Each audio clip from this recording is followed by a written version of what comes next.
विराजमान समस्त विप्रवृंद, समस्त गंधर्व जन और आप सभी श्रोता भाई बंधु मातृशक्ति, सबको बहुत बहुत जय श्री कृष्ण, जय सिया राम, जय श्रीमन नारायण। श्रीमद् भागवत भागीरथी जो कि 8 दिनों तक यहाँ अहमदाबाद में कल प्रारंभ हुई है, आज उसका द्वितीय दिवस यहाँ प्रारंभ हो रहा है।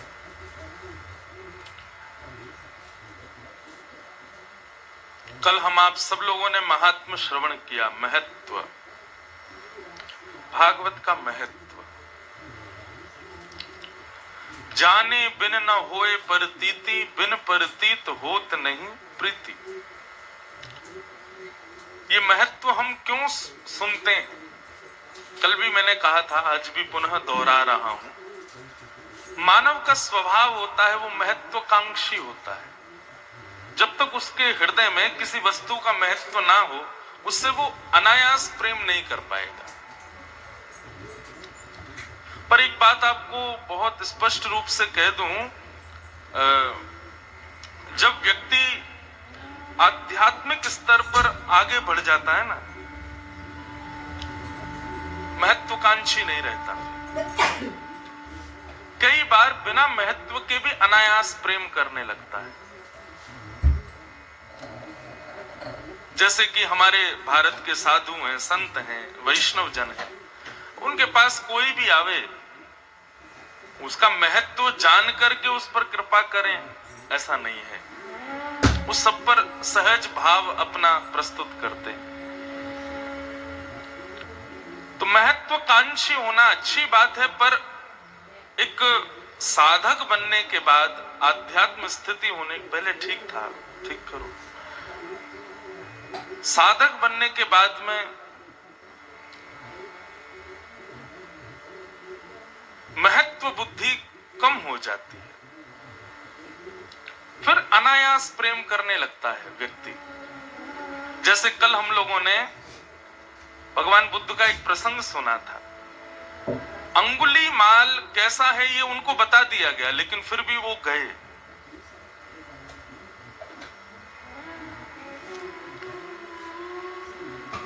और कृपा की उसके ऊपर। तो आध्यात्म का ये स्वरूप है।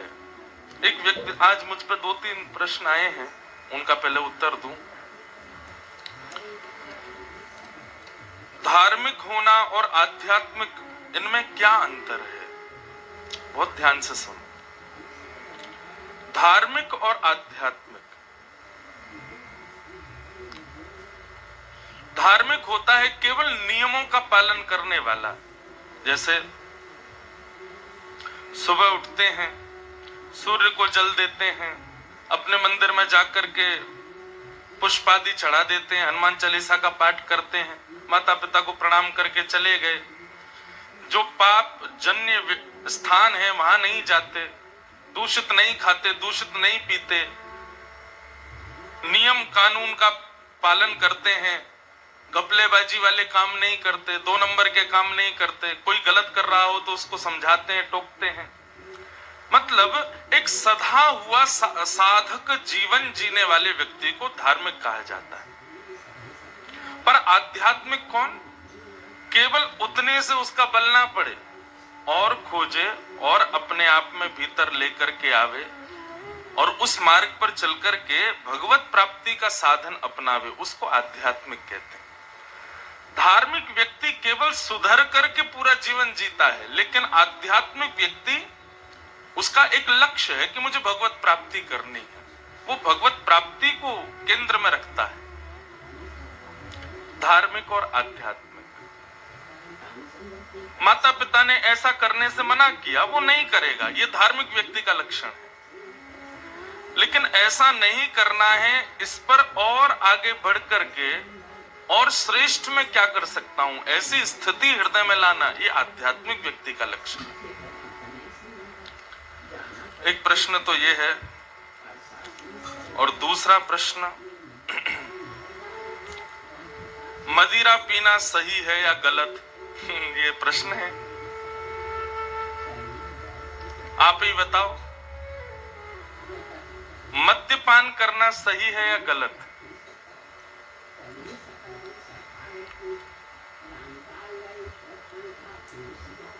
आज के कथा के विषय में ये प्रसंग आएगा।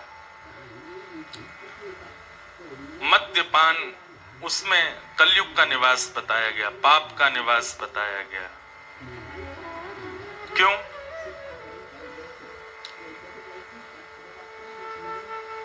कोई भी ऐसी क्रिया जो हमें अनकॉन्शियस करे, संसार में भी वो स्वीकार्य ना हो, आध्यात्मिक स्थिति में भी स्वीकार्य ना हो, वो सब पाप जन्य माना जाता है। अभी आप लोग कथा सुन रहे हैं, यहां पर सब लोग बैठे हैं, अभी कोई मदिरा पी के आ जाए और आकर के उसकी स्थिति ही विचित्र हो जाए तो निश्चित है कि आप लोग उसको उठा करके बाहर भेजोगे।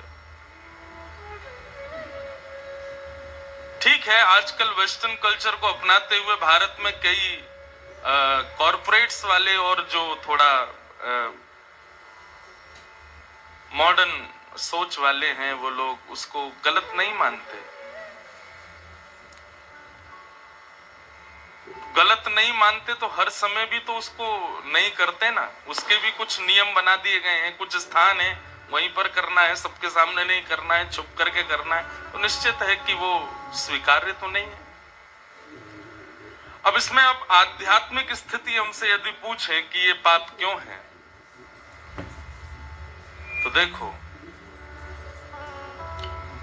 मानव की जो जीव है ना, वो सरस्वती का आसन माना जाता है।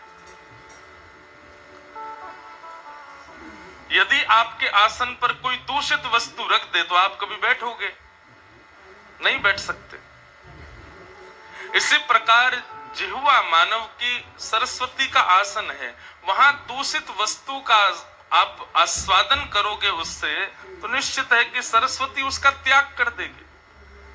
और सरस्वती आसन का त्याग कर दे, निश्चित है आपकी बात का ना तो कभी कोई प्रभाव होगा, ना आपकी वाणी किसी का कल्याण कर पाएगी। मद्यपान सर्वरूपेण निरर्थक ही बताया गया।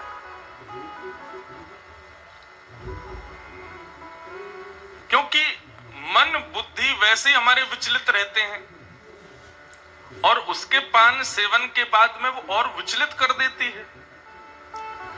व्यक्ति को वैसे ही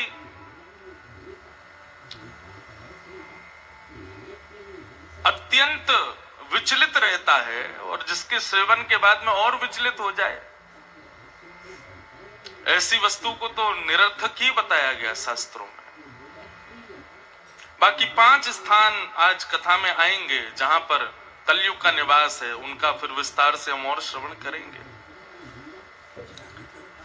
तो कल हम लोगों ने महात्म्य सुना, महत्व सुना, और अब आज से प्रारंभ हो रही है भागवत की कथा, प्रथम स्कंद। भागवत में 12 स्कंद हैं। इन समस्त स्कंदों को प्रणाम करते हुए हम लोग अपनी अब यात्रा आज से प्रारंभ करते हैं। श्रीमद् भागवत का पहला श्लोक, जन्माद्यस्य तोऽन्वयादितरतः चार्थे स्वविज्ञस्वराट् तेने ब्रह्म हृदय आदि कवये मुह्यन्ति सूरयः तेजो वारि मृदां यथा विनिमयो यत्र तृषगो मृषा धाम्ना स्वेन सदा निरस्तकुहकं सत्यं परम धीमहि। भागवत का पहला श्लोक। बंधुओं, श्रीमद् भागवत में प्रथम श्लोक में भगवान श्री कृष्ण को प्रणाम नहीं किया, नारायण को प्रणाम नहीं किया, हरि को प्रणाम नहीं किया, शिव को प्रणाम नहीं किया, किसी देवी को प्रणाम नहीं किया। श्रीमद् भागवत के प्रथम श्लोक में प्रणाम किसको किया? बोले सत्यम परम धीमहि, जो भी परम सत्य है मैं उसको प्रणाम करता हूं। वेद व्यास जी, नमोस्तुते व्यास विशाल बुद्धे। वेद व्यास जी की रचना में आप एक चीज देखेंगे कि वो कभी भी पक्षपात नहीं करते, एक पक्ष को विशेषता ज्यादा देना, ऐसा वेद व्यास जी का भाव नहीं है।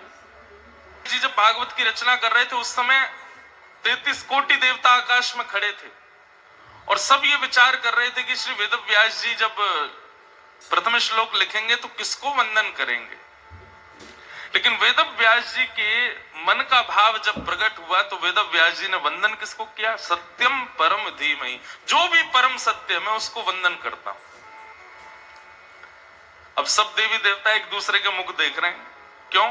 शास्त्र आज्ञा करते हैं स्तोत्रम कश्य न तुष्टये, स्तुति से कौन खुश नहीं होता, सबको अपनी स्तुति अच्छी लगती है, देवताओं को भी लगती है, पर भागवत में किसी देवता की स्तुति नहीं है। सत्यम परम धीमहि, जो परम सत्य है मैं उसको वंदन करता हूं। अब परम सत्य कौन है, परम सत्य के लक्षण क्या है? थोड़ा सा कठिन है, थोड़ा नहीं बहुत कठिन है ये श्लोक, भागवत का प्रथम श्लोक है।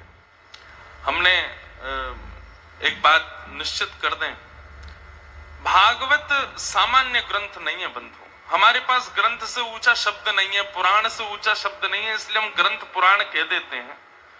तेनेयम वांग्मयी मूर्ति प्रत्यक्ष कृष्ण एवं, साक्षात श्री कृष्ण है भागवत। कोई लकड़ी की मूर्ति बनाते हैं, कोई अष्ट धातु की, कोई मार्बल की, कोई आदि आदि धातुओं की मूर्ति। वेद व्यास जी ने भगवान श्री कृष्ण की शब्दमय मूर्ति बनाई, श्रीमद् भागवत। तो एक प्रकार से आप यही समझिए कि आप कोई वक्ता को नहीं सुन रहे हैं, कोई प्रवचन नहीं सुन रहे हैं, साक्षात श्री कृष्ण को जैसे नेत्रों से देखते हैं वैसे कानों से भीतर प्रविष्ट करा रहे हैं।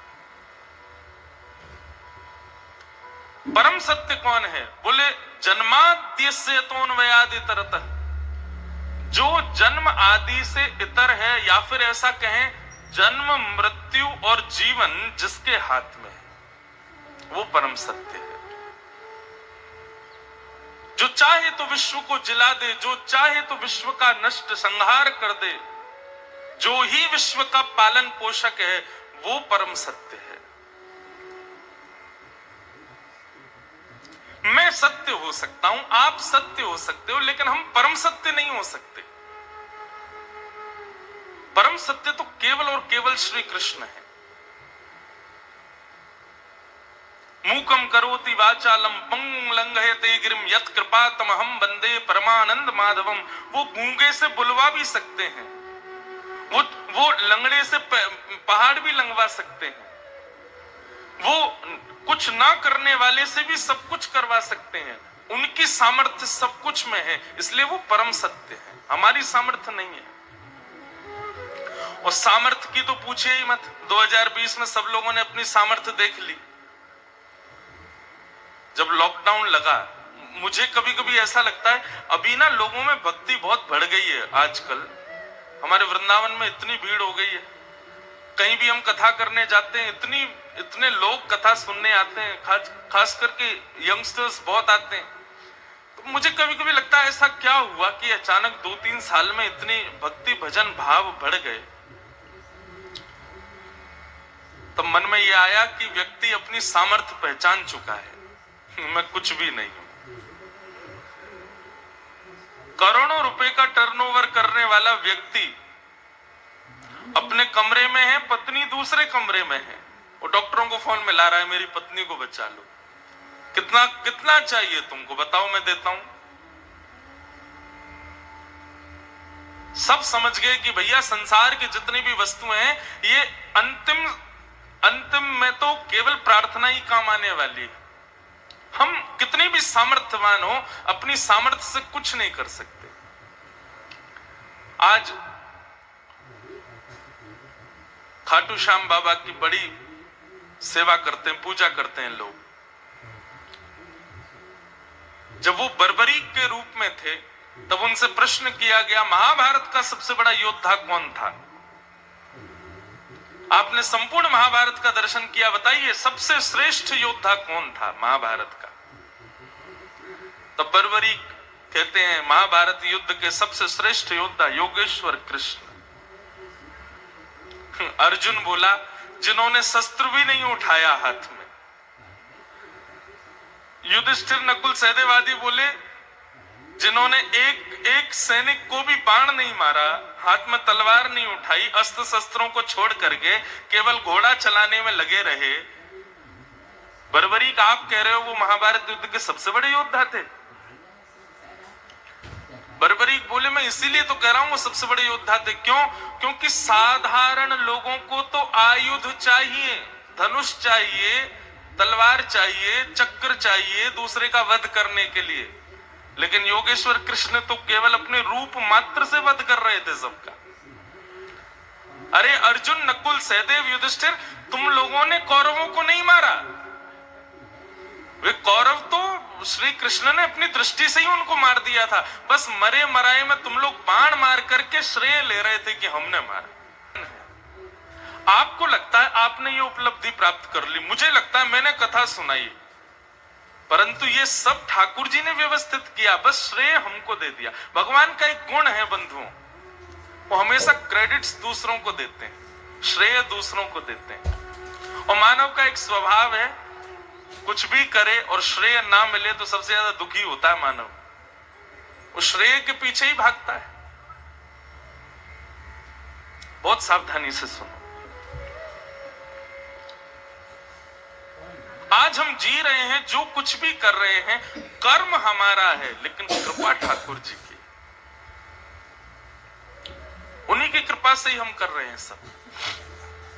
इसीलिए वो परम सत्य है, वो चाहे तो अंधे से दिखवा भी सकते हैं। सूरदास, उनके विषय में क्या सुनेंगे आप?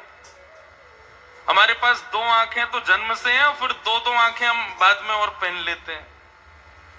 चार आंखें होने के बाद भी ठाकुर जी का वो दर्शन नहीं कर पाते जो सूरदास बिना नेत्रों के कर लेते थे।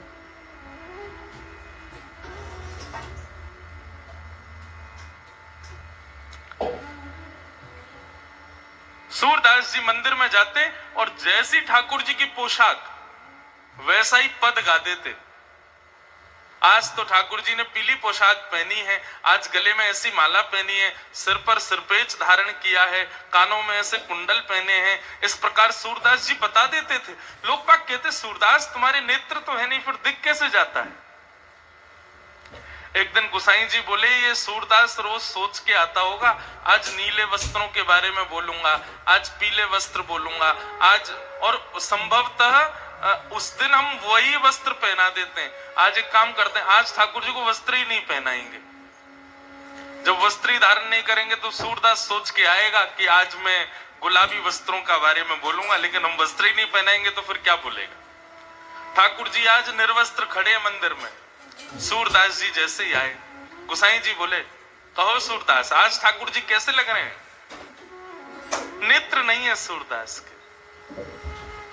सूरदास जी बोले आज तो ठाकुर जी बहुत ही प्यारे लग रहे हैं।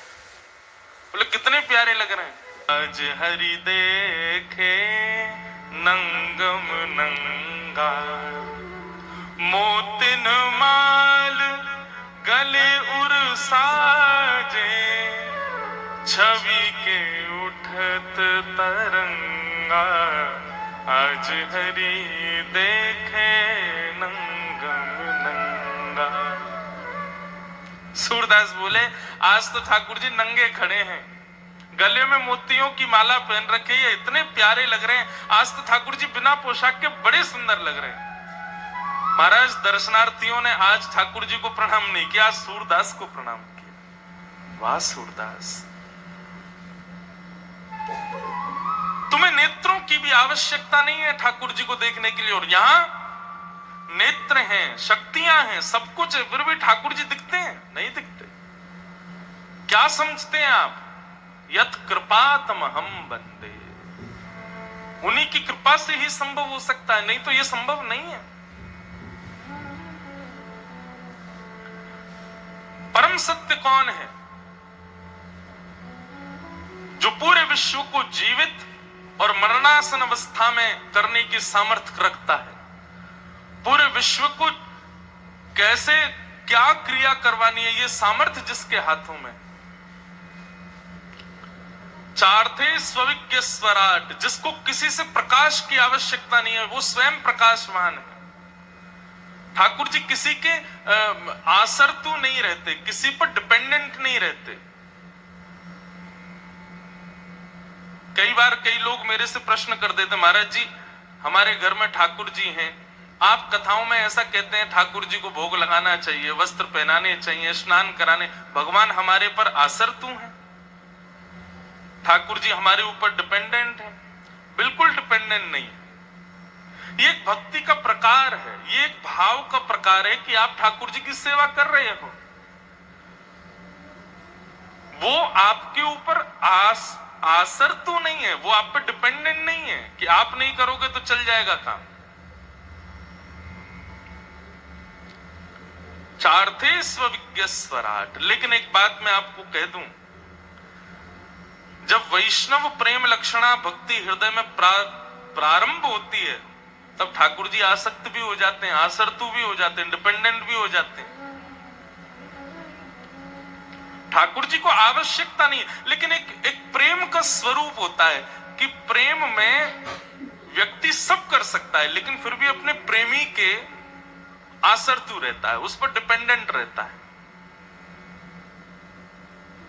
जैसे बालक चलना भी सीख जाए, बोलना भी सीख जाए, सब क्रिया करने लगे, लेकिन कभी कभी माँ के प्रति बहुत लाड़ आ जाता है तो जबरदस्ती बैठ जाता है, बोले नहीं मैं तभी उठूंगा, गोद में उठाओ। ठीक वैसे ही ठाकुर जी जब अपने वैष्णव भक्त की प्रेम लक्षणा भक्ति को जब वो देखते हैं, तब है तो नहीं पर दिखाते ऐसा है कि वो डिपेंडेंट है।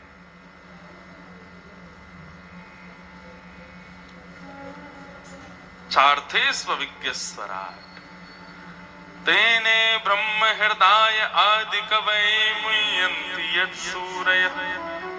जो ब्रह्मा को भी वेद का ज्ञान देते हैं, बड़े बड़े देवताओं को भी अपने लीला से मोहित करके रखते हैं, ऐसे परम सत्य श्री कृष्ण को हम बारंबार प्रणाम करते हैं।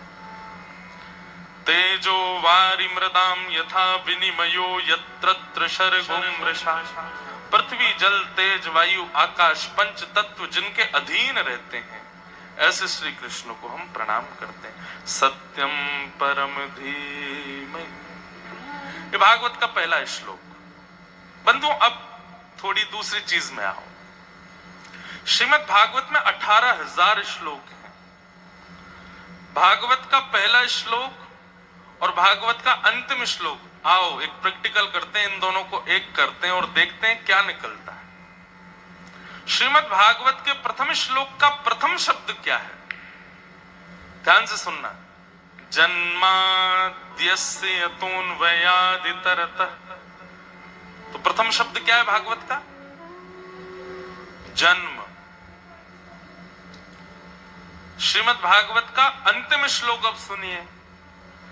नाम संकीर्तनम यस्य सर्व पाप प्रणाशनो प्रणामो दुख समनस्तम नमामि हरिम परम। भागवत का पहला श्लोक जन्म, पहले श्लोक का पहला अक्षर जन्म, और श्रीमद् भागवत के अंतिम श्लोक का अंतिम अर्थ, अंतिम शब्द क्या है? हरिम परम। तो प्रथम शब्द जन्म और अंतिम शब्द हरिम परम, इन दोनों को एक करें तो जन्म हरिम परम, ये निकल के आया। अब अपने ऊपर देखो, हमारा प्रारंभ किससे होता है? जन्म से। एक जगह तो हम भागवत जी से मैच हो गए, लेकिन हमारा अंत कहां होता है?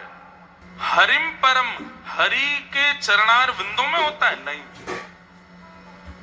विषय परम, विषयों में होता है, भोगों में होता है, संसार के प्रमादों में होता है। काम क्रोध ईर्ष्या द्वेष अभिनिवेश अहंता ममता आदि इन सब की आसक्ति में हमारा अंत होता है। तो श्रीमद् भागवत का एकमात्र उद्देश्य यहां पर क्लैरिफाई होता है कि व्यक्ति का जन्म हो और अंत कहां हो? बोले हरिम परमानंद के चरणों में हो। यही भागवत का मूल उद्देश्य है। विषय भोग और संसार के किसी भाव की स्मृति में हमारा अंत ना हो, श्री हरि के चरणार बिंदों में हमारा अंत हो। इतना तो कहना स्वामी, जब प्राण तन से निकले, गोविंद नाम लेकर, जब प्राण तन से निकले, पीतांबरी कसी हो, मुखड़े पे कुछ हंसी हो, छवि मन में ये बसी हो, जब प्राण तन से निकले। कभी कभी मेरे मन में एक बात आती है कि ठाकुर जी से जीवन भर कुछ मत मांगो, बस एक चीज मांगो। क्या? आप हमें सुख दुख जो कुछ भी मत दो, हम अपने कर्म से सब पालेंगे। बंधुओं, सुख दुख ठाकुर जी नहीं देते, हमारे कर्म देते हैं। ये कर्म की आसक्ति में मिलता है।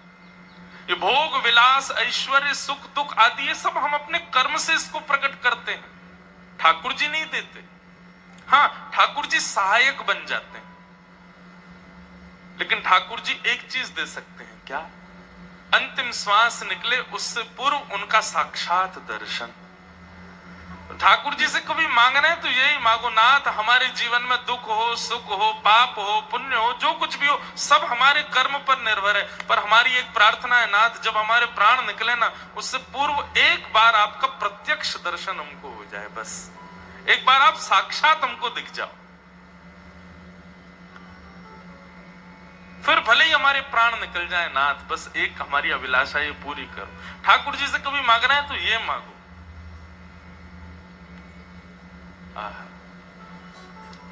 ऐसे हरि के चरणार बिंदों में हमारा जीवन अर्पित हो, यही भागवत का उद्देश्य है। बस भागवत का और कोई उद्देश्य नहीं। मैंने कल भी कहा, भागवत आपको धर्म अर्थ काम मोक्ष कुछ नहीं देगी, श्रीमद् भागवत कृष्ण को देगी। भागवत कृष्ण को ही प्रदान करती हैं बस। तो ये भागवत का प्रथम श्लोक। एक प्रकार से कह दूं तो थोड़ी आधुनिक भाषा में श्रीमद् भागवत क्या है? नेविगेशन। जैसे हम लोगों को अभी हम इस एरिया को भी बोपल कहते हैं, सैटेलाइट एरिया है। अब यहां से हमको बोपल जाना है, मुझे रास्ता नहीं पता, तो मैं क्या करूंगा? गूगल पे डाल दिया एड्रेस, अब वो बता रहा है यहाँ से मुड़ना है, ऐसे जाना है, इस रोड पर ट्रैफिक ज्यादा है, इससे बढ़िया आप वहां से चले जाओ तो 15 मिनट पहले पहुंच जाओगे, आदि आदि ऐसा नेविगेशन। ठीक उसी प्रकार बंधुओं जीवन रूपी मार्ग का नेविगेशन है श्रीमद् भागवत। आप उसके आश्रय में आ जाओ, पहुंचना एक ही स्थान पर है, कहां? श्री कृष्ण के चरणारविंदों। अब वो कैसे कैसे कहां से हम जा सकते हैं वो सब भागवत हमको बताती है।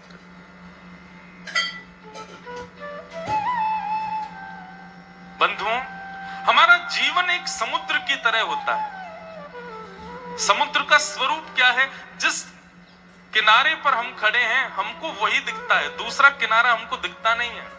हमारा जीवन भी ऐसा है, हमको जन्म रूपी किनारा तो हमको पता है कब हुआ, कब कहां हुआ, कैसे हुआ, लेकिन मृत्यु रूपी किनारा हमको पता नहीं है। इसलिए संसार रूपी भवसागर को पार करने के लिए श्रीमद् भागवत नौका है, उसमें बैठ जाओ, दही सही से लेके जाएगी और एक किनारे पर छोड़ देगी। लेकिन भागवत की एक होता है ना कि एक तो नाव होती है, नाव में बैठ जाओ, समुद्र में चले जाओ, वो कहीं भी जा सकती है, परंतु जो स्पेसिफाई ये क्रूज होते हैं, बड़े बड़े शिप होते हैं, बोट होते हैं, उनका स्पेसिफिक होता है, वो वहीं जाएंगे, वो वहीं उसी किनारे पर ही, उसी पोर्ट पर ही आपको उतारेंगे। तो श्रीमद् भागवत ऐसा ही एक शिप है जो कि केवल और केवल श्री हरि चरणार बिंद रूपी पोर्ट पर ही जाके छोड़ेगा और कहीं नहीं छोड़ेगा, इसलिए भागवत का आश्रय।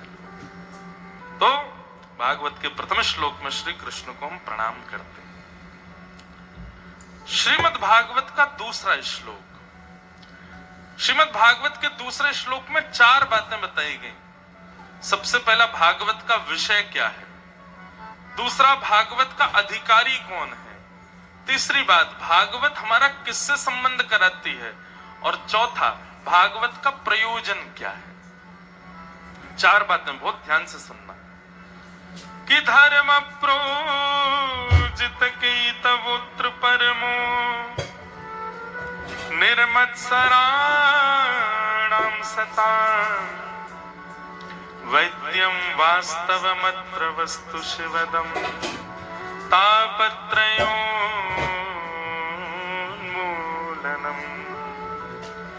श्रीमद्भागवते महामुनिकृते किंबा परैरीश्वरः सत्यो हृद्यवरुध्यते त्रिकृतभिः शुश्रूषुभिस्तच्छणात् सत्यो हृद्यवरुध्यते त्रिकृतभिः शुश्रूषुभिस्तच्छणात्।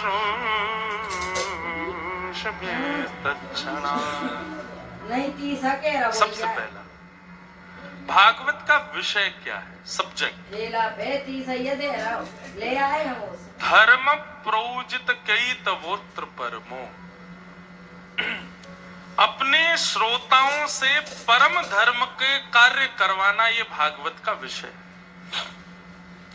आप जब कथा सुनेंगे 7 दिन तक उसका निरंतर स्वाध्याय करेंगे, निरंतर चिंतन करेंगे, तो 7 दिन बाद परम धर्म करने की इच्छा प्रकट होने लग जाएगी। भैरव,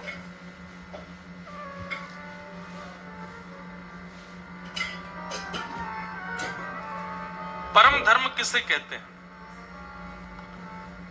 धर्म और परम धर्म, ये दो बातें। धर्म का मतलब है ऐसी क्रिया करना जिससे समाज प्रसन्न हो, परिवार प्रसन्न हो, बच्चे प्रसन्न हो, माता पिता प्रसन्न हो, धार्मिक स्थितियां भी आपसे जुड़ जाएं, सब समाज के लोग भी कहें भाई बहुत श्रेष्ठ व्यक्ति है। ऐसी क्रियाएं करना जिससे यश, वैभव, कीर्ति, प्रतिष्ठा, मान प्राप्त हो, एवं आप 3 समय बड़े प्रेम से रोटी पा सको, उसके लिए जो भी आप कर्म करते हो वो सब धर्म कहलाता है। आप अपना बिजनेस करते हो, बिजनेस में कोई गलत काम नहीं करते, कोई घपला नहीं करते, बड़े सुदृढ़ता से उसको करते हो, तो निश्चित है आपका बिजनेस भी धर्म है। आप असहाय लोगों की सहायता करते हो, गरीब बालकों के लिए विद्यालय में फीस जमा करते हो, गरीब कन्याओं का ब्याह कराते हो, ये सब धर्म है। परोपकार की जितनी भी क्रियाएं हैं ये सब धर्म कहलाती हैं। पर परम धर्म क्या है? आत्म कल्याण की भावना जब आती है, अपने कल्याण की स्थिति जब मन में प्रकट होती है, उसको परम धर्म कहते हैं। समझ में आ रही है बात? धर्म और परम धर्म दोनों में भेद क्या है? हमारी कोई भी क्रिया जो हमारे शरीर को लगती है वो धर्म कहलाती है, परंतु हमारी कोई भी क्रिया जो हमारी आत्मा को लगती है वो परम धर्म कहलाती है। बहुत सावधानी से सुनिएगा, ये थोड़ा गूढ़ विषय है, थोड़े ध्यान से सुनने वाले विषय हैं। और एक बात और बताऊं बंधुओं, श्रीमद् भागवत मनन का विषय है। व्यासपीठ पर बैठा हुआ व्यास आपको संकेत से एक बात कहेगा, अब उस बात पर मनन आपको करना है, चिंतन आपको करना है, तभी वो बात समझ आएगी। समझदार को इशारा काफी, तो यहां हम इशारे ही करेंगे। एक बार पहले ऐसा हुआ कि मैं कथाओं में बहुत ज्यादा विस्तार से बताता था, तो हमारे गुरुजी ने एक बार टोका मुझे कि आप इतना ज्यादा खोल के क्यों बताते हो चीजों को। मैंने कहा गुरुजी नहीं समझेंगे लोग, तो बोले नहीं थोड़ा बहुत खोलो, बाकी उनको कुछ खुद भी तो करने दो। क्योंकि श्रीमद् भागवत का नियम है तत्श्रुण्वन प्रपठन विचारण परो, जब तक आप विचार नहीं करोगे तब तक वो विषय खुलेगा नहीं। तो इसलिए ध्यान से सुनिए और उस पर विचार कीजिए कि व्यास जी क्या कह रहे हैं। परम धर्म, धर्म हर वो क्रिया जिस क्रिया से एक आपका व्यक्तित्व समाज के लिए, संसार के लिए जो आप सत्कर्म कर रहे हो वो सब धर्म कहलाता है, पर अपने आत्म कल्याण के लिए जो आप कर्म करते हो वही परम धर्म कहलाता है। अभी आप लोग कथा में बैठे हो, ये धर्म है कि परम धर्म? बताओ। आ रहे हैं। इसको आप किस कैटेगरी में देखते हो, धर्म कि परम धर्म? परम धर्म। ये धर्म नहीं है, क्योंकि यहां पर आप आत्म कल्याण की भावना से बैठे हो। आपके बगल में आपका बेटा भी बैठा है, आपके बगल में आपका भाई भी बैठा है, बहन भी बैठी है, बहू भी बैठी है, मित्र भी बैठा है, सखा भी बैठे हैं, लेकिन तब भी कथा जब से सुन रहे हो तब से यही भाव आ रहा है कि मैं क्या सीखूं, मुझे क्या मिल रहा है, मुझे इसमें क्या परिवर्तन करना है, मुझे क्या सही करना है। ये मेरे कल्याण की भावना जहां प्रकट होती है उसको परम धर्म कहते हैं। इसमें ये चीज मत ले लेना कि दूसरे को रोटी ना मिले मुझे मिलनी चाहिए, नहीं, ये वो वाली बात नहीं है, ये आत्म कल्याण की बात है। थोड़ा और खोल दूं तो ऐसा, पृथ्वी पर सही तरीके से जीवन यापन करने के लिए जो आप कर्म करते हो वो धर्म कहलाता है, लेकिन पृथ्वी से प्रस्थान के बाद की जो यात्रा है उसको सुदृढ़ बनाने के लिए जो आप कर्म करते हो वो परम धर्म कहलाता है।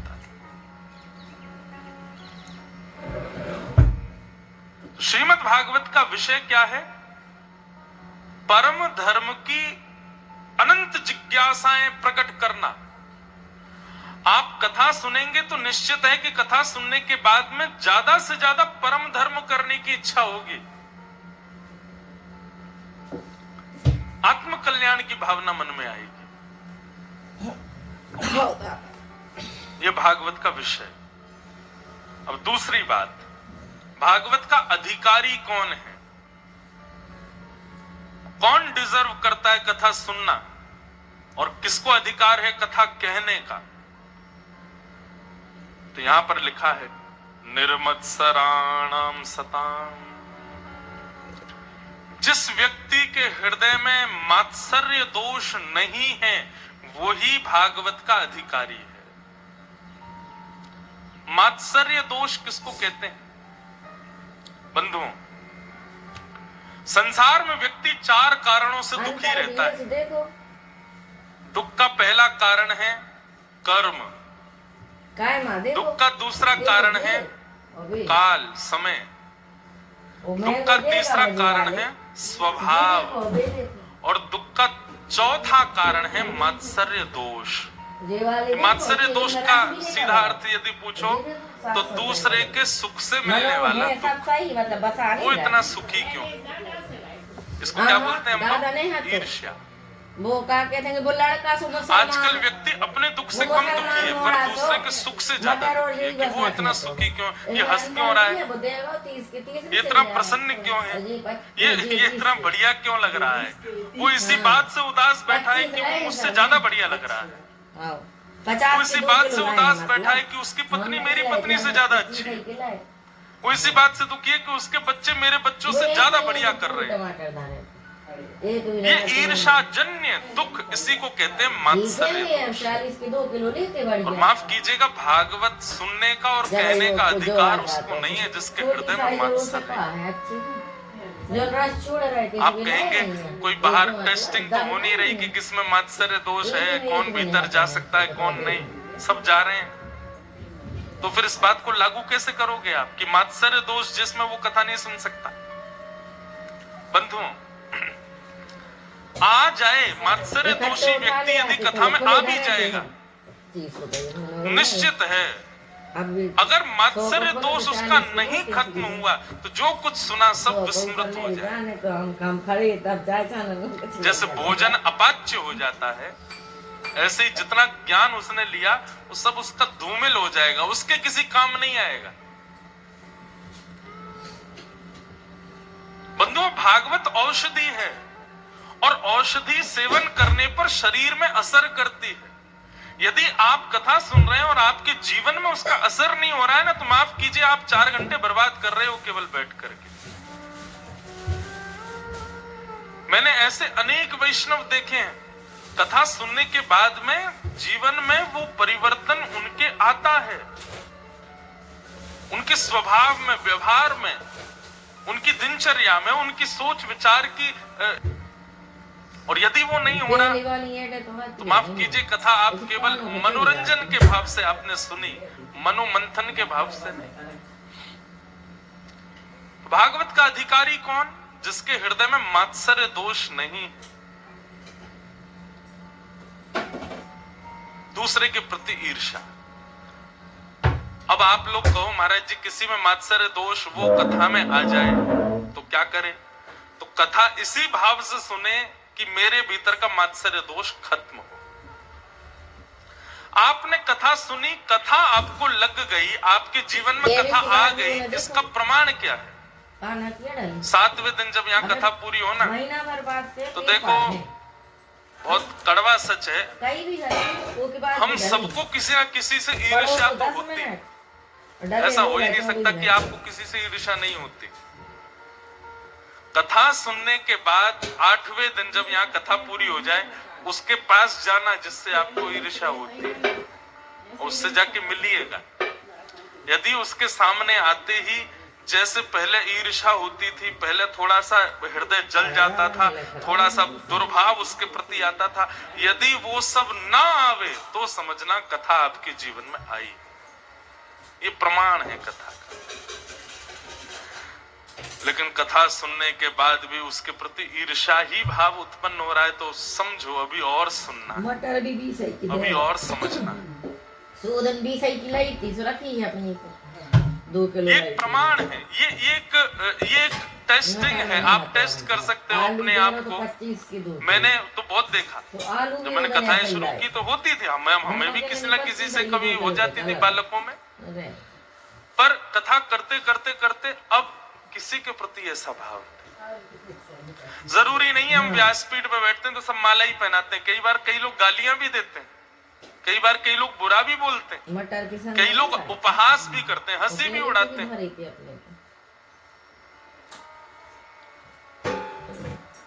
पर मन में ईर्ष्या भाव नहीं आता।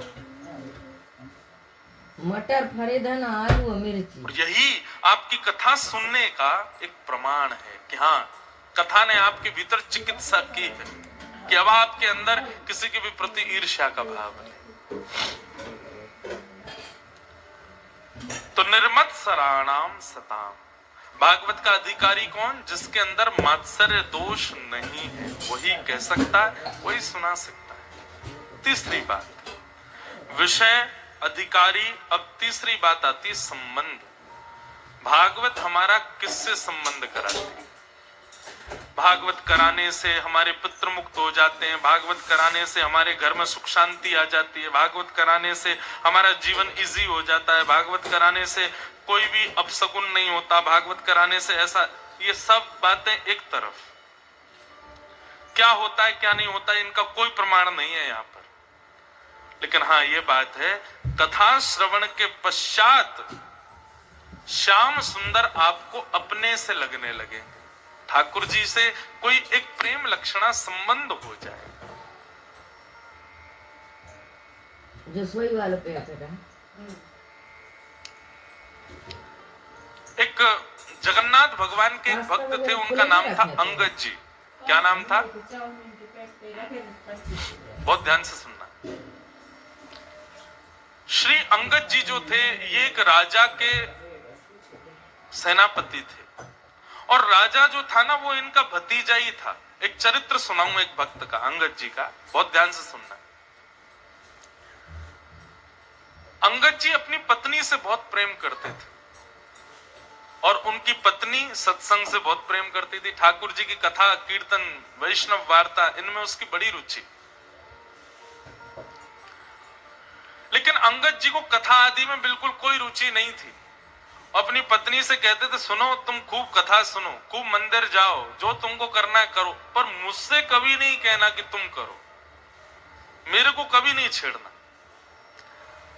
पत्नी के मन में आता तो था कि ये भी भजन करें, लेकिन कोई बात नहीं, जैसी हरी इच्छा। अंगद जी रोज शाम को आते, पत्नी के पास बैठते, खूब प्रेम करते थे अपनी पत्नी से। एक दिन एकादशी का दिन था, आज एकादशी है। एकादशी का दिन बड़ा महत्वपूर्ण माना जाता है। एकादशी के दिन अंगद जी की पत्नी ने कुछ संतों को अपने घर बुलाया और सत्संग होने लगा घर में। प्रवचन ऐसे ही घर में बैठ के सब करने लगे। शाम को अंगद जी जब लौट करके आए, उन्होंने देखा घर में तो आज अलग ही रौनक है, इतनी सारी भीड़ आ रखी है, सब लोग नाच रहे हैं, गा रहे हैं, कीर्तन कर रहे हैं, कथा सुन रहे हैं। अंगद जी को बड़ा गुस्सा, मेरे ही घर में प्रवचन हो रहा है, मेरे ही घर में सत्संग चल रहा है, अरे कभी रोका तुमको कहीं जाने से? खूब जाओ बाहर जाके कितना भी कथा सुनो, घर में क्यों करवा रही हो? अंगद जी ने जाकर के व्यासपीठ पर वैसे व्यास जी का अपमान कर दिया। बोले कि आपसे हाथ जोड़ के विनती है, तुरंत चले जाइए, ये मेरा घर है, मेरी अनुमति के बिना आप यहाँ कैसे आए? और सब लोगों से भी कहा, आप सबसे भी हाथ जोड़ के प्रार्थना, यहाँ से चले जाइए, ये कोई आश्रम नहीं है, घर है मेरा, चलिए निकलिए यहाँ से बाहर। पत्नी बोली, अरे सत्संग चल रहा है, अभी तो ऐसा मत करो। अंगद जी ने किसी की नहीं मानी, सबको भगा दिया। पत्नी को बहुत बुरा लगा। उसने मन में विचार किया, जो हरि का नहीं है उसको मैं अपना पति कैसे मान सकती? तजोरे मन, कल हमने ये पंक्ति गाई थी, हरि विमुखन को संग। कई लोग मुझको इस बात पर कह देते हैं, महाराज जी आप क्या शिक्षा दे रहे हो लोगों को? क्या ऐसे पति को छोड़ दें, पत्नी को छोड़ दें? तो इस प्रकार से तो गृह कलेश हो जाएगा। भैया देखो, एक बात आपको बताऊं, मानव का स्वभाव है, वो शरीर से यदि किसी को स्वीकार कर रहा है तो वो स्वीकार्य नहीं है, मन से स्वीकार करे वो स्वीकार्य माना जाता है। हम शरीर से किसी को अपना मानते हैं तो वहां पर हमारा संबंध पुष्ट नहीं होता। संबंध की पुष्टि तो हृदय से होती है, हृदय से आप उसको मानते हो कि नहीं। और कोई व्यक्ति यदि शरीर से ना भी हो, हृदय से यदि आप उसको स्वीकार कर चुके तो निश्चित है आपका संबंध पक्का है।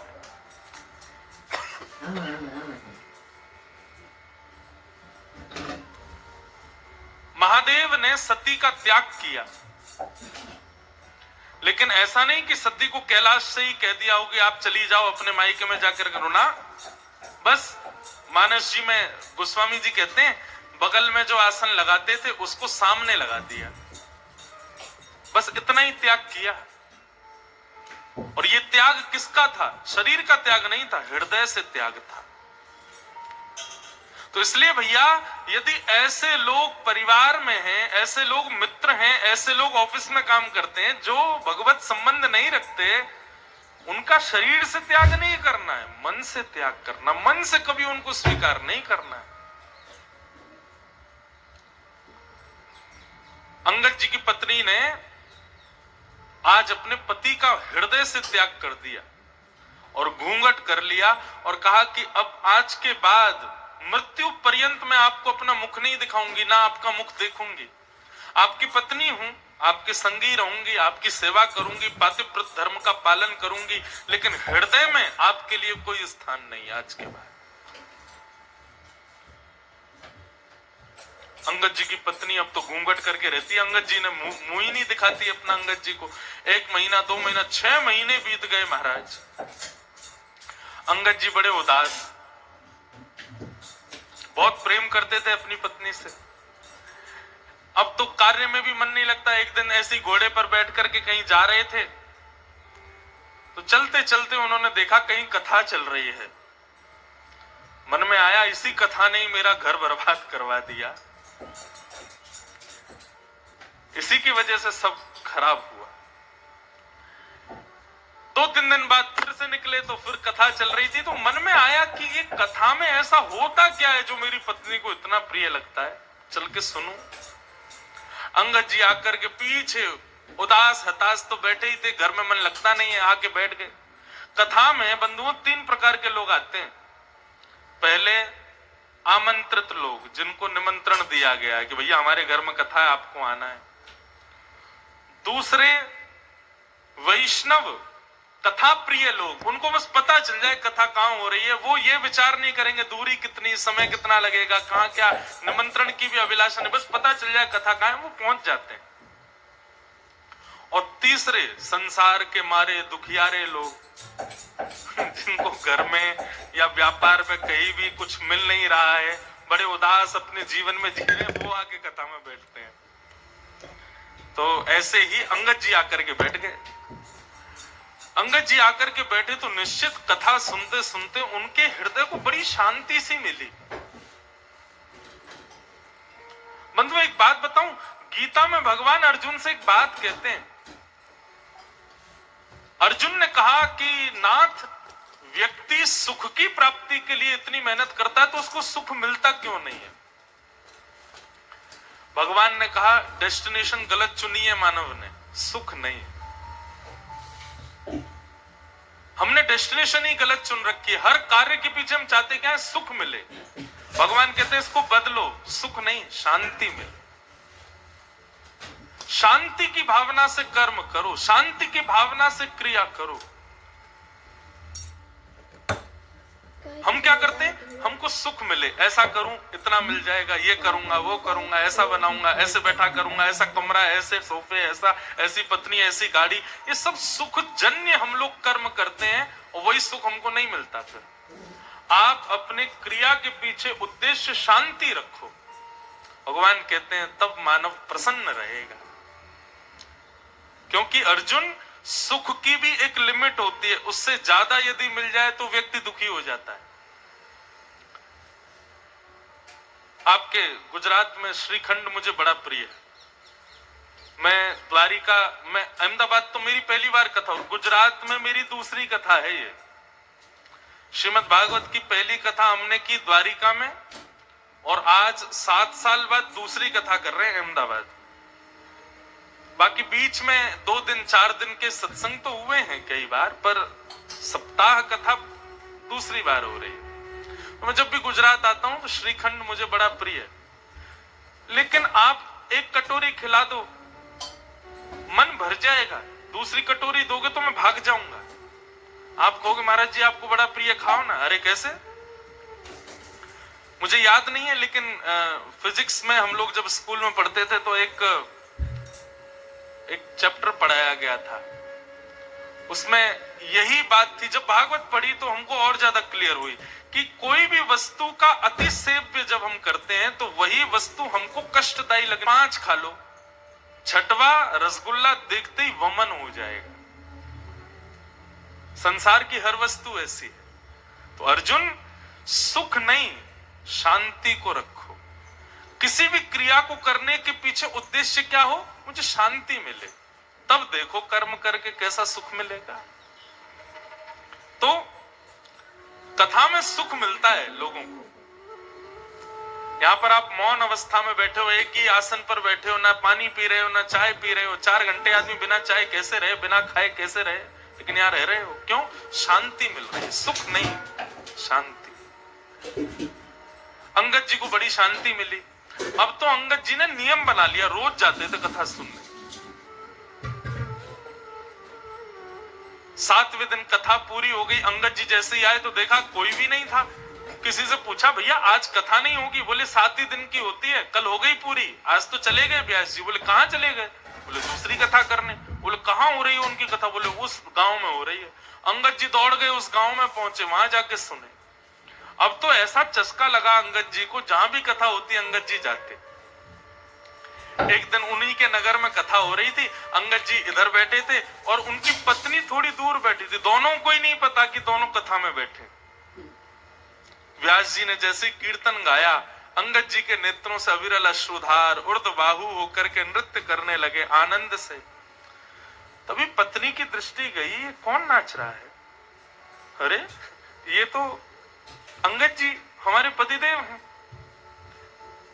तभी मैं कहूं, कुछ समय से ये पहले तो बड़े दुखी रहते थे कि मैं मुख नहीं दिखाती, कुछ समय से बड़े प्रसन्न रहते हैं, मुझसे ज्यादा बात भी नहीं करते, अपनी सेवा पूजा भी करने लग गए हैं और बड़ा सामान्य सा, बड़ा सुखमय जीवन जी रहे हैं। मैं सोच तो रही थी बदलाव कैसे आ गया, ये कथा सुनते हैं। आज शाम को कथा के बाद जैसे ही अंगद जी घर लौट करके आए, पत्नी ने अपना घूंघट ऊपर कर लिया। अंगद जी बोले, अरे देवी मैं आ गया हूं, घूंघट नीचे कर लो। बोले नहीं नहीं, अब तो घूंघट नहीं करना। क्यों? मैंने इसलिए घूंघट किया था कि आप कथा से प्रेम नहीं करते थे, परंतु अब तो आपने कथा को स्वीकार कर लिया ना, अब मैंने जो त्याग का संकल्प लिया था उसको छोड़ दिया। अंगद जी बोले वो बात तो ठीक है, लेकिन मैं तुमको सत्य बताऊं, जब से मैंने कथा सुनना प्रारंभ किया ना, मुझे पहले तुम्हारे रूप में बड़ी आसक्ति थी, पर अब मुझे वो आसक्ति नहीं है। अब तो मुझे बस एक ही अभिलाषा, मेरे जगन्नाथ मुझे कब दिखेंगे, मेरे द्वारिकाधीश, उनके रूप माधुरी का दर्शन मुझे कब हो। ऐसा अंगद जी का जीवन। बंधुओं, अंगद जी ने अपनी पत्नी से कहा, देवी अब हम दोनों वैष्णव हो गए, चलो हम जगन्नाथपुरी दर्शन करने चलेंगे। लेकिन अभी अभी सुना है कि एक बहुत बड़े युद्ध के लिए राजा के साथ मुझे जाना है, युद्ध से जब वापस आ जाएंगे फिर हम जगन्नाथपुरी चलेंगे। ठीक है, युद्ध में अंगद जी गए, जाकर के युद्ध किया। युद्ध का नियम होता था, जो राजा हारता था उसका सारा धन हड़प लिया जाता था और जीतने वाले राजा को दे दिया जाता था। अंगद जी जब उसका सारा धन लेने लगे, वहां एक अद्भुत मणि, उस मणि को देख करके अंगद जी बड़े प्रसन्न हो गए, बोले बड़ी सुंदर मणि है, मुझे ठाकुर जी को कुछ निवेदित करना है, ठाकुर जी को मैं जगन्नाथपुरी जाऊंगा, कुछ देना है। कोई बात नहीं, मैं ये मणि अपने संग ले जाता हूँ, ये ठाकुर जी को दे दूंगा। और उस मणि को अंगद जी ने अपनी पगड़ी में छुपा लिया। थी तो वो चोरी, लेकिन अंगद जी का भाव क्या था कि मुझे ठाकुर जी को देनी है। भगवान से बोले, प्रभु इसके बदले भले ही मुझे दंड मिल जाए, लेकिन मैं ये दूंगा आपको, ये है आपकी, मुझे नहीं चाहिए लेकिन मैं आपको दूंगा। किसी सैनिक ने जाके राजा को बता दिया कि अंगद जी ने एक मणि को अपनी पगड़ी में छुपा लिया। राजा, अंगद जी उसके चाचा लगते थे, इसलिए राजा स्पष्ट तो कुछ कह नहीं पाया, पर राजा ने मन में विचार किया कि अंगद जी रोज मेरी बहन के यहाँ भोजन करने जाते हैं, मैं आज बहन से कहूंगा कि वो भोजन में जहर मिला दे, अंगद जी की मृत्यु हो जाएगी, मणि हमको मिल जाएगी। अंगद जी आज भोजन करने के लिए राजा की बहन के यहाँ गए, तो अंगद जी का नियम था कि भोजन का पहला भाग राजा की बहन की छोटी बेटी को गोद में बिठा के पहले उसको खिलाते थे, फिर स्वयं पाते थे। आज उसने अपनी बेटी को कहीं छुपा दिया, बोले अंगद जी कहीं खिला ना दे, इसमें तो जहर है। अंगद जी भोजन करने बैठे, कहा बिटिया चलो लाओ अपनी बेटी को लेके आओ, उसको मैं थोड़ा खिला दूं फिर मैं पाऊं। बोले मेरी बेटिया तो आज माँ के पास गई है, मेरी मायके गई है, आज वो है नहीं, तो आप आज अकेले। बोले बेटा ये तो मेरा नियम है, उसको खिलाए बिना तो मैं कभी नहीं खाता। अरे वो मेरी प्राण प्यारी है, मैं उसको साक्षात जगदम्बा के स्वरूप में देखता हूँ, पहले उसका भोग लगाता हूँ तब पाता हूँ, अब जब तक उसका भोग नहीं लगेगा मैं तो नहीं पाऊंगा। तो राजा की बहन ने सोचा ये मेरी बेटी से इतना प्रेम करते हैं और मैं इनको जहर दे रही हूं। उसने थाली उठा ली, बोले कि ये पूरा भोजन ही आपके लायक नहीं है चाचा जी, इसमें मैंने विष मिला दिया है। अंगद जी ने थाली पकड़ी, बोले तुमने इसमें विष मिला दिया? बोले हाँ। बोले क्यों? मेरे भाई को वो मणि चाहिए जो आपने पगड़ी में छुपा रखी, इसलिए उसने मुझसे कहा कि विष दे दो, पर आपका प्रेम देख करके मेरा मन हो रहा है कि मैंने बहुत बड़ा अपराध किया, मैं ये विष आपको नहीं दे सकती। अंगद जी बोले वो सब बात छोड़ो, ये बताओ क्या तुमने इस थाली का भोग लगाया था भगवान को? उसने कहा हाँ भोग तो मैंने लगाया था। बोले तुमने विष वाला भोजन ठाकुर जी को खिला दिया? बोले क्योंकि आप बिना भोग लगाए पाते नहीं है, इसलिए भोग तो मुझे लगाना पड़ा। अंगद जी बोले अब तो इसको मैं ही पाऊंगा, जब विष ठाकुर जी ने पा लिया तो मैं कैसे छोड़ूंगा। और अंगद जी जबरदस्ती हठपूर्वक उस थाली को लेकर के बैठ गए और एक एक कवल खाने लगे। ज्यों ज्यों कवल मुख में जाने लगा, अंगद जी का उतना ही तेज बढ़ने लगा।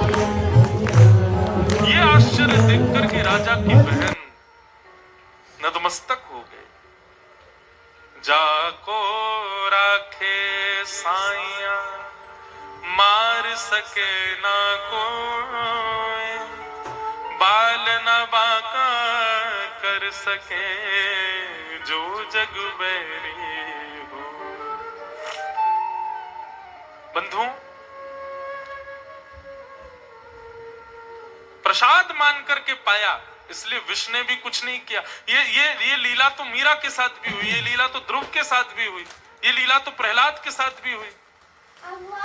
विष उनको भी पिलाया गया, लेकिन भगवत प्रसाद मान करके पाया कुछ नहीं उनको।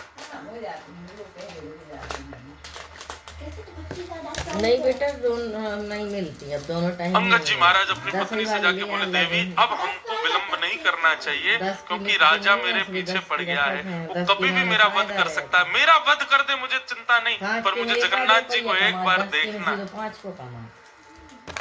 और रात्रि में ही अंगद जी अपनी पत्नी के साथ जगन्नाथपुरी के लिए निकल गए। राजा को किसी दूत ने जाकर के रात्रि में खबर कर दी, बोले अंगद जी निकल गए हैं। महाराज बहुत ध्यान से सुनिएगा, बहुत सुंदर कथा है। आज बहुत दिन बाद में अंगद जी का पूरा चरित्र पता नहीं क्यों सुना रहा हूं।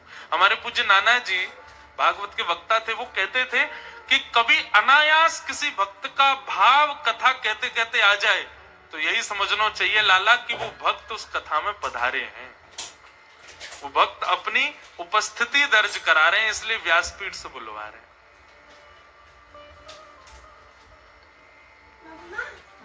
तो अंगद जी जाने लगे, बीच रास्ते में ही राजा के सैनिकों ने बंदी बना दिया। सैनिकों ने कहा हम तुमको छोड़ देंगे, बस मणि हमारे हवाले कर दो। अंगद जी बोले जिनके लिए वो मणि है मैं उन्हीं को ही दूंगा। मैंने चोरी की, मुझे आप बंदी बना लीजिए, जीवन भर के लिए कारावास दे दीजिए, लेकिन पता नहीं क्यों जब से मैंने उस मणि को देखा है मेरे मन में आया कि मैं पहली बार जगन्नाथ जी को कुछ दूंगा तो ये मणि ही दूंगा। मैं मानता हूं कि मेरा पाप है, परंतु मैं क्या करूं, मैं अपने नाथ को कुछ देना चाहता हूं, वो उन्हीं के लिए है। सैनिक तो कहां समझने वाले थे, बोले तू अपने नाथ के पास जा भी नहीं पाएगा, तेरा सर कलम कर देंगे, जल्दी दे। अंगद जी बोले अच्छा ठीक है, मैं मणि दे दूंगा, लेकिन उससे पहले मैं अपनी एक इच्छा पूरी करना चाहता हूं। बोले बताओ। ये सरोवर है, इसमें मैं स्नान करना चाहता हूं। सैनिकों ने चारों ओर से घेर लिया और अंगद जी जैसे सरोवर में गए, स्नान करते हुए कहा, हे जगन्नाथ, मैं अभी आपके पास नहीं आ पा रहा हूं, लेकिन आप तो मेरे पास आ सकते हो ना, मेरी मणि स्वीकार करो, मेरा ये छोटी सी भेंट आपके लिए, इसको स्वीकार करो। और मणि को अपनी पगड़ी से निकाल के उसी जल में छोड़ दिया। सैनिक कूद पड़े जल के अंदर, ढूंढने लगे, लेकिन मणि नहीं मिली। राजा भी आ गया, राजा ने पूरा तालाब का पानी सुखा दिया, मट्टियां खोद खोद करके छनवा दी, लेकिन मणि नहीं मिली। राजा ने कहा अंगद सही सही बताओ मणि कहां है? बोले मैंने सबके सामने इसी में डाली, लेकिन वास्तविकता यह है राजन, वो जिसकी थी उसके पास है, जगन्नाथ जी के पास। कहा हो ही नहीं सकता, तुम पुरी गए नहीं। बोले मैं नहीं गया, वो आए थे मेरे पास और लेकर के चले गए। राजा बोला इसके हाथों में हथकड़ी बांधो, पैरों में बेड़ियां बांधो, ले चलो इसको जगन्नाथपुरी, जगन्नाथ जी का दर्शन करेंगे। यदि मणि वहां नहीं हुई तो उन्हीं के सामने सर धड़ से अलग कर दूंगा। अंगद जी बोले ये तो मेरा सौभाग्य होगा कि मैं जगन्नाथ जी को देखूं और उनके सामने प्राण निकल जाए। बंधुओं, वैष्णव कभी भयभीत नहीं होता। अंगद जी के हाथों में हथकड़ियां, पैरों में बेड़ियां, सैनिकों ने नंगी तलवार गले में रखी है, और जैसे ही पूरी जगन्नाथ के मंदिर में प्रथम बार प्रवेश किया अंगद जी ने, और जैसे ही महाप्रभु श्री जगन्नाथ जी को देखा है, उनके मुखमंडल का दर्शन किया, दर्शन करते ही क्या पाया, श्रृंगार में ठाकुर जी की थोड़ी के नीचे सबसे श्रेष्ठ माला के रूप में वो मणि ही ठाकुर जी को पधराई हुई थी, श्री जगन्नाथ जी के गले में धारण करा रखी। राजाओं ने, सैनिकों ने जब ये दृश्य देखा कि श्री जगन्नाथ जी के गले में वो मणि, नतमस्तक हो गए अंगद के आगे। तो तुम्हारी भक्ति को प्रणाम है अंगद। लेकिन अब अंगद जी को जब ये बात दिख रही है कि मेरे द्वारा प्रस्तुत कोसों दूर से वस्तु जगन्नाथ जी ने स्वीकार कर ली, मतलब मेरे प्रेम को, मेरी भक्ति को स्वीकार कर लिया, हथकड़ियां हाथ में, बेड़ियां पैरों में, और देखते देखते जगन्नाथ जी को अंगद जी ने वहीं अपने प्राणों को त्याग दिया, महाप्रभु जी में विलीन हो गए। ऐसी प्रेम लक्षणा भक्ति श्रीमद् भागवत प्रदान करती है। मैं कहता हूं अपनी कथाओं में, भागवत जी नहीं होती तो हमें कभी मीराबाई नहीं मिलती, श्रीमद् भागवत नहीं होती तो हमें कभी सूरदास नहीं मिलते, श्रीमद् भागवत नहीं होती तो ऐसे प्रेम युक्त वैष्णव भक्तों के चरित्र हमें कभी नहीं मिलते, क्योंकि इन सबका सृजन भागवत नहीं किया। तो भागवत किसको देती है? श्री कृष्ण को प्रदान करती है। इसलिए भैया मेरी आप सबसे प्रार्थना, श्रीमद् भागवत से और कोई आकांक्षा मत रखो, और कोई संकल्प मत करो, और कोई अभिलाषा मत रखो। श्रीमद् भागवत केवल और केवल कृष्ण प्रदान कर सकती है। कई लोग अपने पितरों के लिए कथा कराते हैं, महाराज जी हमारे पितृ निवृत्ति के लिए कथा। तो मैं उनको एक बात कहता हूं, कथा कराने के बाद तुम्हारे पितृ मुक्त नहीं होंगे, तुम्हारे पितृ मुक्त हो गए हैं, इसीलिए तुम्हारे मन में भाव आई है कि चलो हम कथा करा लेते हैं। कथा कराने के बाद पितृ मुक्त नहीं हुए भैया। उस परिवार के मन में संकल्प उठ जाए कि हमको कथा करानी है, तो उसी समय समझ लेना पितृ मुक्त हो गए। पितरों ने ठाकुर जी से प्रार्थना की और ठाकुर जी ने हमारे हृदय में ये भाव प्रकट किया कि हम कथा कराएं। भागवत श्री कृष्ण से प्रेम कराती है।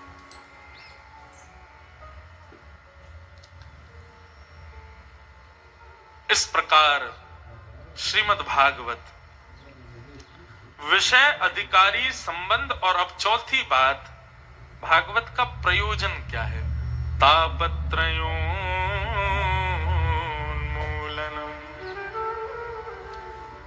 तीन प्रकार के ताप होते हैं हमारे जीवन में, आदि दैविक, आध्यात्मिक, आदि भौतिक। बंधुओं, भक्त बन जाने से, वैष्णव बन जाने से जीवन में कभी कष्ट नहीं आएगा, ऐसा नहीं है। कष्ट आएगा। यदि भक्त बन जाने से कष्ट नहीं आते तो महाभारत का युद्ध ही नहीं होता कभी। भगवान पूरी गीता में अर्जुन को यही कहते हैं, युद्ध च युद्ध च युद्ध च, भाई अर्जुन तू युद्ध कर। क्या भगवान में सामर्थ्य नहीं थी कौरवों को एक भ्रगुटी में ही, एक बार में ही नष्ट कर दें? सब सामर्थ्य थी, लेकिन फिर भी अर्जुन को कहते रहे युद्ध कर। क्यों? ठाकुर जी के आश्रय में आने से कष्ट दूर नहीं होते, बस कष्ट का अनुभव नहीं होता। मैं अपनी कथा में एक आजकल की भाषा में एक बात कहता हूं कि भक्ति क्या है? एनेस्थीसिया का इंजेक्शन है भक्ति।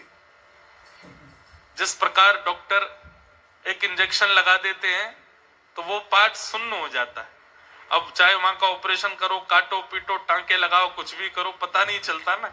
ऐसे ही भक्ति क्या है, भक्ति मार्ग क्या है, आध्यात्मिक मार्ग क्या है? ये एनेस्थीसिया का इंजेक्शन है। मतलब कष्ट तो जीवन में आएंगे, जीवन में रुकावटें भी आएंगी, जीवन में बहुत विषम परिस्थितियां, पहाड़ गिरेंगे ऊंचे ऊंचे, लेकिन अनुभूति नहीं होगी, अनुभव नहीं होगा, उसका ज्यादा प्रभाव नहीं होगा हमारे ऊपर। सांसारिक व्यक्ति का स्वरूप कैसा है? जरा सा जुकाम हो जाए महाराज दुखी डोलता है सब जगह, लेकिन आध्यात्म पथ का पथिक व्यक्ति, उसके जीवन में कितने भी विषाद आ जाएं, वो कष्ट में नहीं आएगा कभी। प्रसन्न हासा ऋण लोचलोल्लसत्। ठाकुर जी कभी दुख दूर नहीं करते, ठाकुर जी दुख से जूझने का बल प्रदान करते।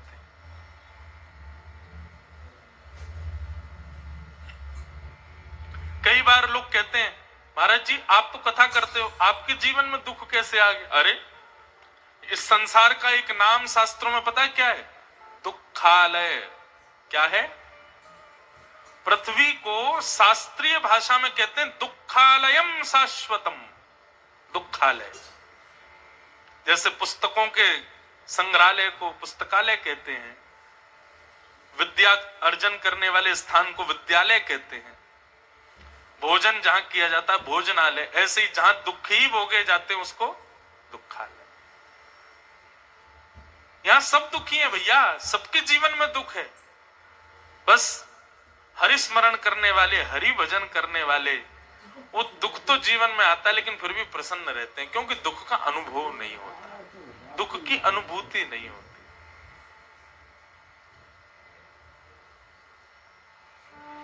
ऐसा त्रयोन्मूलनम। इस प्रकार ये दूसरा श्लोक भागवत का कहा गया। अब तीसरा श्लोक, निगम